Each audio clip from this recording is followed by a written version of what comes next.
The A-Team, the Maltese cow.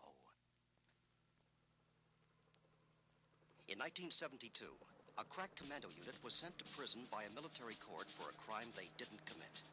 These men promptly escaped from a maximum security stockade to the Los Angeles underground. Today, still wanted by the government, they survive as soldiers of fortune.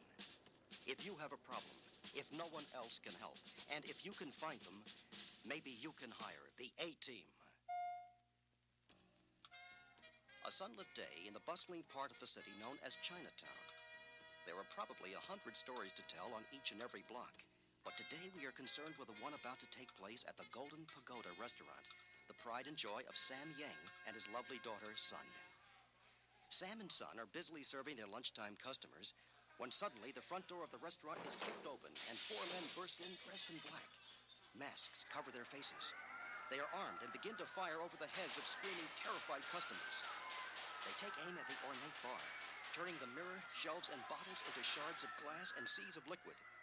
Sam and Sun stare up from the floor at the masked leader of the group. You were given time. Sam manages to speak. I told them I will not pay. The masked leader stares at Sam through the black holes in his mask. This is only the start. The Long Chin says from now on you pay like everybody else. Tomorrow at 2 we will be back. Then every Tuesday after, the Long Chin gets 1,000. As all the customers remain frozen in fear, the gunmen proceed to remove all the money from the cash register. Then, after taking all the valuables, watches, money, rings from the customers, they turn to leave. The leader addresses Sam Yang once again. And unless you can afford a bodyguard 24 hours a day, don't call the cops. One thought comes to Sam Yang's mind. There is only one place he can turn for help. He places a telephone call. Soon the A-Team van pulls up to the Golden Pagoda restaurant. 4 very sad-faced members of the A-Team get out and enter the restaurant. You come. The A-Team come. Oh, thank you, Hannibal. We owe you, man. We're here. The A-Team never forgets a friend. Back in Saigon, Sam saved their lives, and now it's time to repay that debt. Tell us what happened, Sam. I won't pay protection money to Long Chin, so they come shoot up our restaurant. I call you because I have no one else I can trust. If I call the police, they will kill us. But I should not have called. Even the A-Team cannot fight the Long Chin. They are Chinese Tong who control everything in Chinatown. A Tong? I thought Tongs were only social clubs today. The Long Chin is not. They have just come from China a few years ago, so they are like the old Tongs. If I defy them, they will kill me. The A-Team tries to reassure Sam. They must find out where the Tongs' headquarters are. Sam is reluctant to tell, but finally gives the information. 2 blocks over. The white building next to the laundry. But you will never get in. They have men guarding everywhere. You never say never to the A-Team. Hannibal and the team get into the van for a drive around Chinatown with particular attention to that certain white building next to the laundry. One thing becomes perfectly clear at once as the van cruises slowly down the street. All eyes are on the strangers. The second thing that becomes all too clear is that the headquarters of the Long Chin is very well guarded. In fact, it looks like a small army surrounds it. Just as the A-Team was making a final pass in front of the headquarters, the automatic garage door opens to admit a long black limousine. Seated inside was an elderly Chinese gentleman. As the electric garage door closed behind the limo, 2 black sedans cut off the A-Team van in both front and back. Thugs got out and surrounded the van. A huge, hulking form stepped up to the door on Hannibal's side and spoke. You're lost. Hannibal never was one to pursue an impossible situation. Just passing through. You guys have a real nice block here. He nodded to B.A., who put the van in gear and pulled out. But Hannibal had a plan. Yes, today was Tuesday, and when the Long Chin returned to pick up their protection money from Sam Yang, they would find the A-Team ready for them at the Golden Pagoda restaurant. Where's Sam Yang? He owes me money. Sam took the whole family on vacation. He left us behind to mind the store. I guess that means we're going to pay you what we owe you. Isn't that right, guys? In a flash, the Golden Pagoda was a mass of arms and legs. But even with their best karate kicks, the Lung Chin thugs were no match for the A-Team. When they were all out cold on the floor, the second part of Hannibal's plan was put into effect. The A-Team quickly changed clothes with the Lung Chin members, and after persuading them to offer up their car keys, the A-Team drove off to pay a little visit to the Tong headquarters. Murdoch, who clearly reads too many detective stories, put on his best Sam Spade act. I felt myself drawn into the mysterious world of the Orient. Yes, the case of the Maltese cow would haunt me like the scent of cheap perfume. Will someone tell this guy to stop? Enough of this Sam Spade! Easy, guys. We're almost there. The plan to invade the Lung Chin headquarters went flawlessly. The garage door to the building was open and the car drove right in. One lone guard was on duty and he was quickly removed.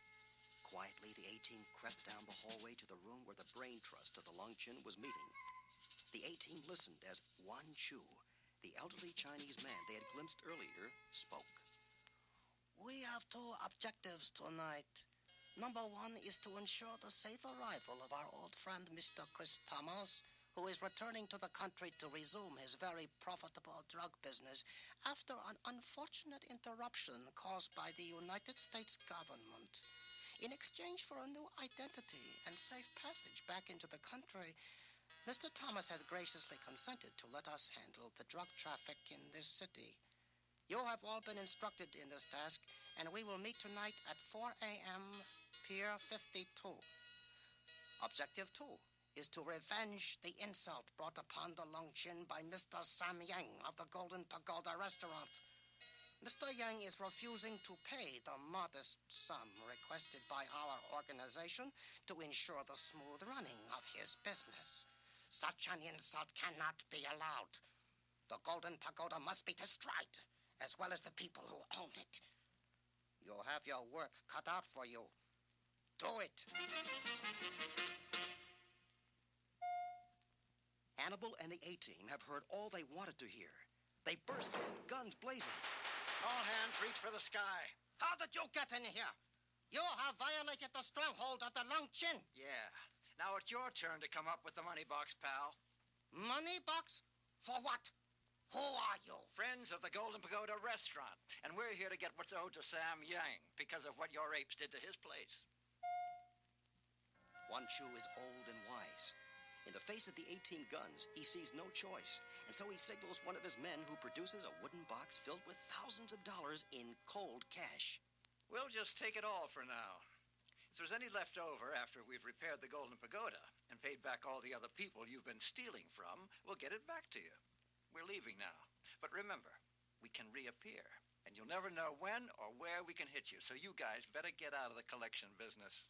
With a few bursts of rifle fire to cover their exit, the A-Team makes good their escape from the Lung Chin headquarters as smoothly as they entered. But tonight, they will have another meeting with the deadly Tong down at the dock.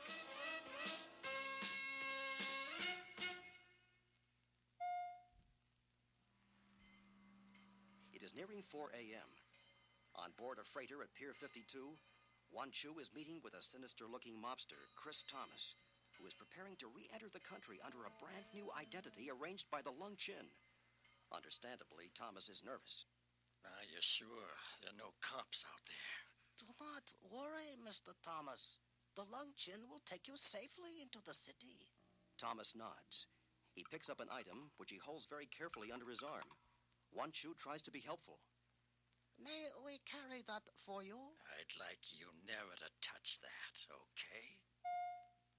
At precisely this second, the door is kicked in and B.A. and Murdoch let fly a burst into the ceiling.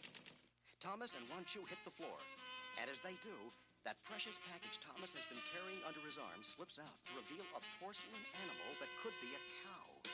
An oriental version brightly painted, but surely a cow. Murdoch's eyes pop out of his head as he gasps. The Maltese cow! I knew it! Just like in my fantasy! I gotta have a crazy man with me who talks about cows! Talk about crazy. You had to be a little crazy to try to get these two prisoners off the freighter and into the waiting A-Team van through the army of Lung Chin soldiers who were down on the dock. No turning back. It was forward march as Wan Chu and Thomas walked down the gangplank with B.A. and Murdoch's guns at their backs. The Lungchin boys stood in silence as they realized that one move would be the end of their leader.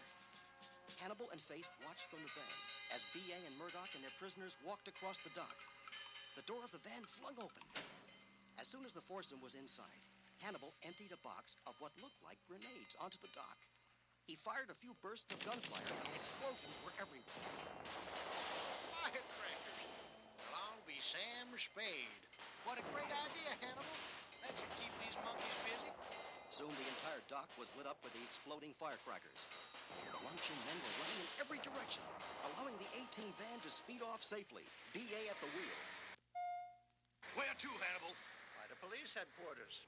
The boys in blue will be so happy to see Chris Thomas again. And as for Wan Chu, now they'll clean up the corruption in Chinatown so honest guys like Sam Yang can stay in business. Say, Murdoch, what's that our friend Mr. Thomas is carrying under his arm? Why, that's the Maltese cow, treasure of the Orient. Looks like a piece of junk to me. As he spoke, the ceramic piece slipped from Thomas's arm and crashed to the floor of the van, revealing rolls of... Microfilm, of course. The guy comes home to the good old USA to start up his old action again, and he needs the names and telephone numbers of his buddies. All those guys who stick people in pencil sharpeners for a living. Right, Chris? So that's the end of the Maltese cow. Score another one for the A-Team.